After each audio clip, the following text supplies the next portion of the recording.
So, first off, progress and forward movement. Okay, so these things are highly indicated for you guys. We are heading into Scorpio season. So, by the way, happy birthday for those who are celebrating. I forgot to wish you guys a happy birthday last week when I did the weekly reading, so I apologize for that. Have a splendid, happy holiday season. Enjoy your Halloween for those who are celebrating in the United States. And first of all, I feel like lots of closure, lots of endings, lots of new beginnings are kind of swirling around you, okay?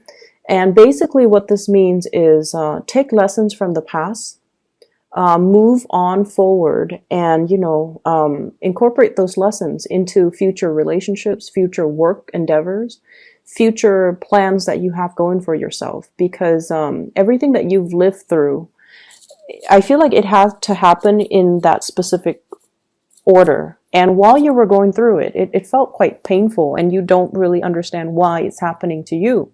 But I feel as if there has been a major growth spurt for many of you and things are looking up. Many of you are moving forward with like new burst of energy when it comes to your professional development, okay? So I feel like this year was about taking on additional responsibilities.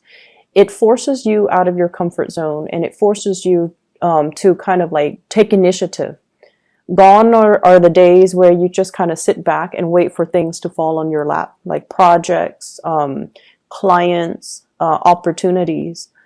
I feel like this entire year encapsulates, the whole maturation process where we need to be a little bit more faster on the uptake, where we need to, not wait around for things anymore, and we have to be proactive. If we want to make changes, we have to kind of get out there and grab opportunities as they come in. So the time to kind of sit back and wait for things, it's done and over with. And I feel like many of you have come to the realization that time is ticking, life is slipping away. If you're on the sidelines of life, if you have been, especially on the more passive end, I see many of you looking at your hands, and the hands are a major indicator when it comes to aging because we do everything with our hands. I see many of you looking at your hands and you're just like, I'm getting older. What am I building for myself? What do I have to prove for myself? What legacy am I, leaving behind? And so the whole concept of aging, of time and progression and movement and, time slipping away from us, mortality, all of those things are being brought up. And especially so around birthday time when we get a little bit like, when that reality check kind of hits us. Oh no, I'm 1 year older. What am I doing with my life? What do I have to prove for myself? I feel like Sagittarius went through that a couple of months back. And I feel like for you guys, it's happening for you as we move into November. And, don't fret over it. Definitely make whatever changes you need to.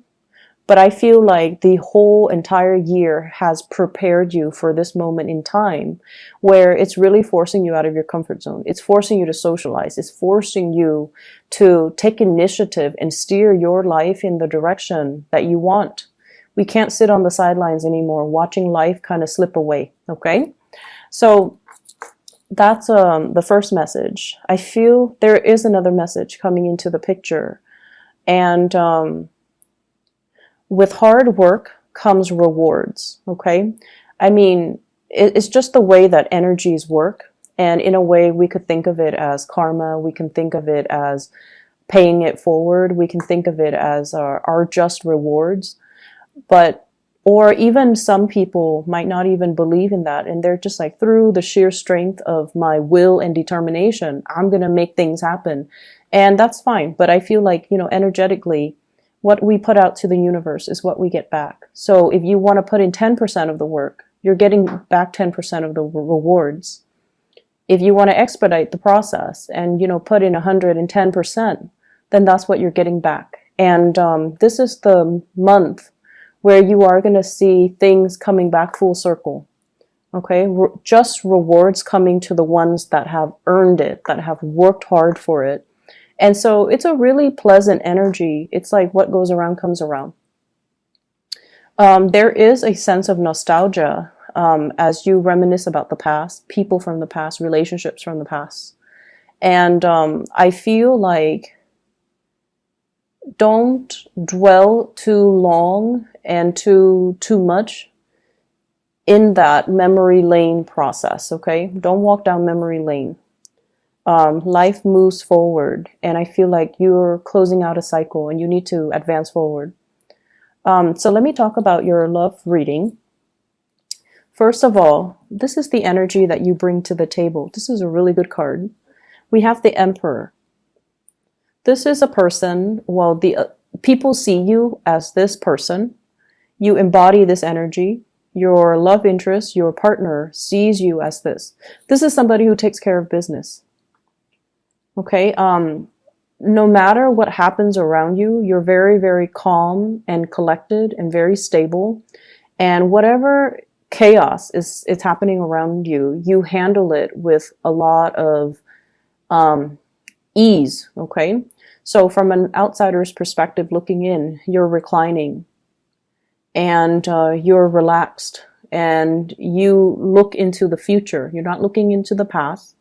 I usually think of, the past as looking in the other direction, but you're looking to the future. You're anticipating certain outcomes. You're anticipating certain courses of action.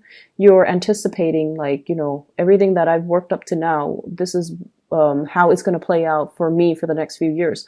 So I feel like you're in a very grounded, mature state, and you're looking at situation through a lens of realism, which is really good. This is someone who's very serious-minded. Okay, they don't really have time for relationships and silly lovers' quarrels. I feel like the big relationship issues are the ones that are actually big. Where are we going with this relationship? I feel like if you have things that are on your mind, you will voice it to your partner. You're not going to be holding back. The Emperor doesn't really hold back. The Emperor sees something as either being important or minuscule, and the Emperor addresses issues with an air of authority.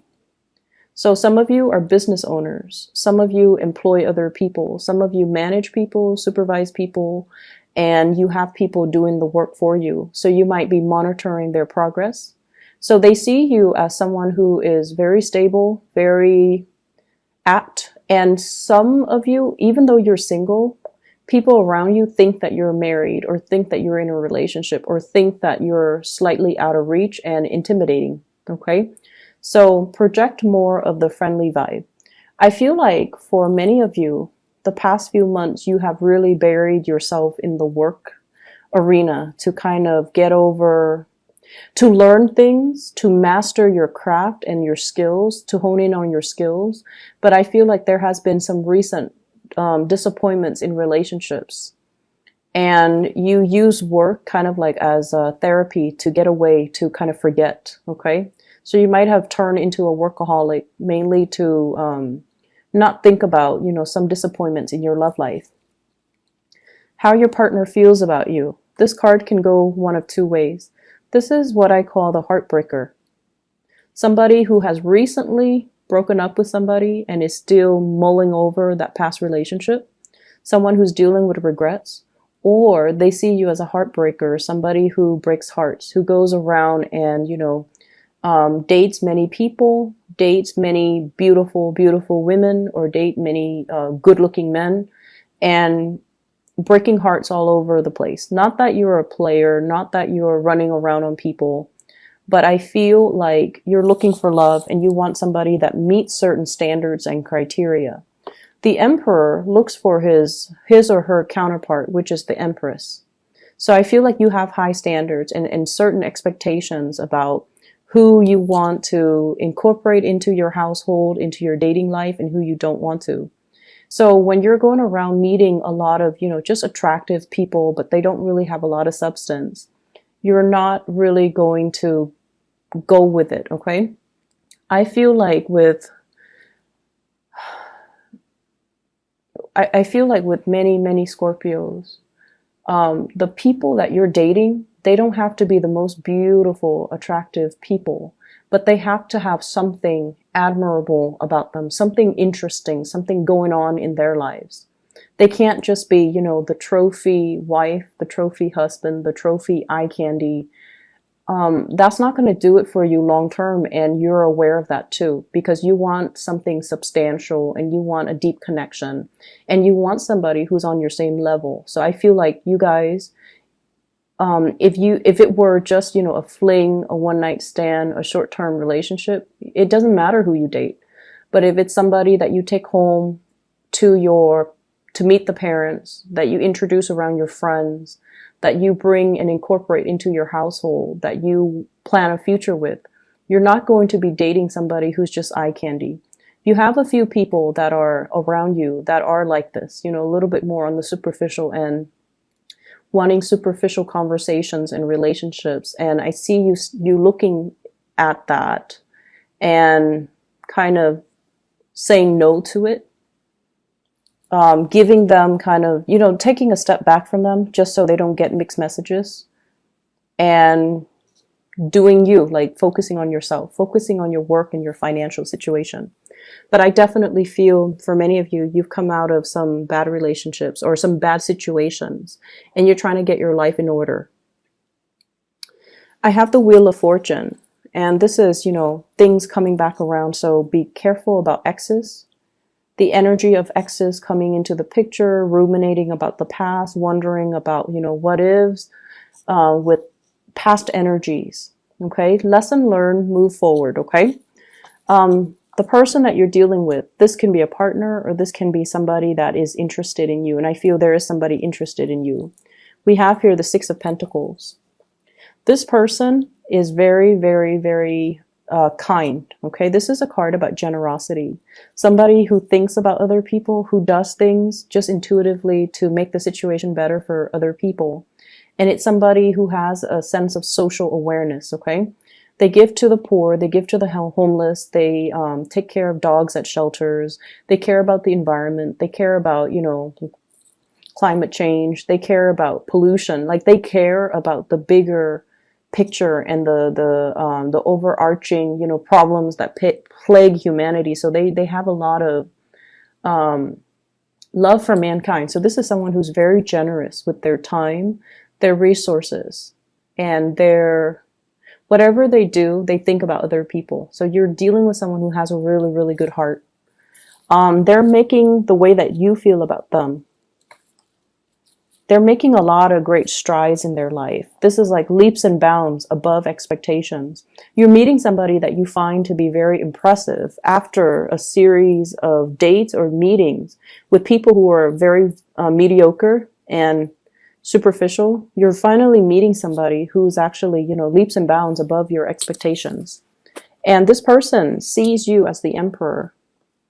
So they feel like it's a good match, but they are a little bit intimidated by you because the emperor is a little bit cold and distant.